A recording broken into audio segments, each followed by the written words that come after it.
ঠিকানা এবং বাংলাদেশে আমি মরব, বাংলাদেশ থেকে আমি কোথাও যাব না। আর তারই সুযোগ্য সন্তান উত্তরসূরি হিসেবে কার সন্তান হইলে হয় না, ঘরে তুলতে হয় সুপ্রিয় সুদর্শন এবং যোগ্য সন্তান তৈরি করার জন্য বাবা পিতামাতার অত্যন্ত অনেক দায়িত্ব।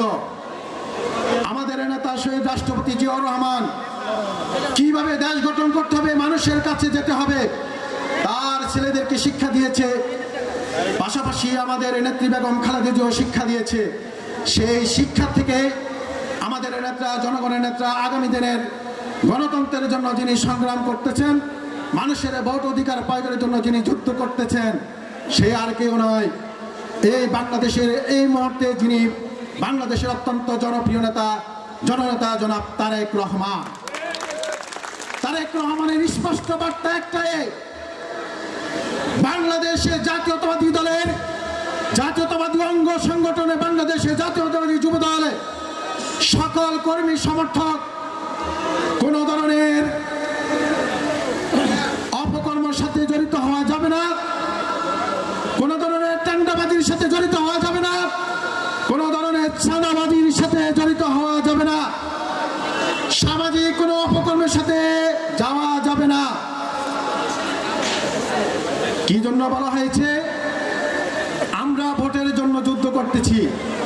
আমাদের দায়িত্ব হচ্ছে প্রত্যেকটা পাড়ায় মহল্লায়, প্রত্যেকটা গ্রামগঞ্জে, প্রত্যেকটা অলিতে গলিতে, প্রত্যেকটা দোকানে, প্রত্যেকটা শিল্প প্রতিষ্ঠানে এবং প্রত্যেকটা মসজিদের সাথে আমাদের কর্মীরা নামাজের মাধ্যমে, চা খাওয়ার মাধ্যমে এবং চলার মাধ্যমে, জনগণের সাথে সৌজন্যমূলক আচরণের মাধ্যমে বাংলাদেশ জাতীয়তাবাদী দল, জাতীয়তাবাদীর আদর্শের নীতি নির্ধারক, বাংলাদেশের গণতন্ত্রের পূর্ণ প্রতিষ্ঠা, গণতন্ত্রের প্রতিষ্ঠার জন্য যিনি যুদ্ধ করতেছেন, বাংলাদেশের ভোট অধিকার প্রয়োগের জন্য, মানুষের ভোট অধিকার যেন আগামী নির্বাচনে সুষ্ঠুভাবে ভোট অধিকার প্রয়োগ করতে পারে, সে তারেক রহমানের নির্দেশনা সবাইকে পৌঁছে দিতে হবে।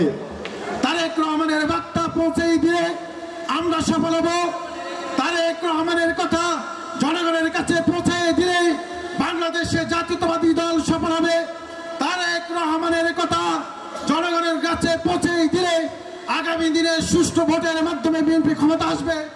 বাংলাদেশের নেতা তারেক রহমানের কথায় পৌঁছে দিলে আগামী দিনে রাষ্ট্রের দায়িত্ব বাংলাদেশে জাতীয়তাবাদী দল নিবে। অতএব করুন, আপনারা জনগণের সাথে সুযোগমূলক আচরণ করবেন, জনগণের পাশে দাঁড়াবেন, জনগণের সুখ দুঃখে দাঁড়াবেন, জনগণকে বুঝাবেন। বাংলাদেশের আগামী দিনে তারেক রহমান যে 31 দফা বাস্তবায়ন করার জন্য প্রতিশ্রুতি দিয়েছে, সেই প্রতিশ্রুতিগুলি তারেক রহমানের হয়ে আপনারা প্রত্যেকে, প্রত্যেক মহল্লায়, প্রত্যেকটা জনগণের কাছে পৌঁছে দিবেন, এই আশাবাদ ব্যক্ত রেখে আমি আমার বক্তব্য শেষ করছি। খোদা হাফেজ। বাংলাদেশ জিন্দাবাদ।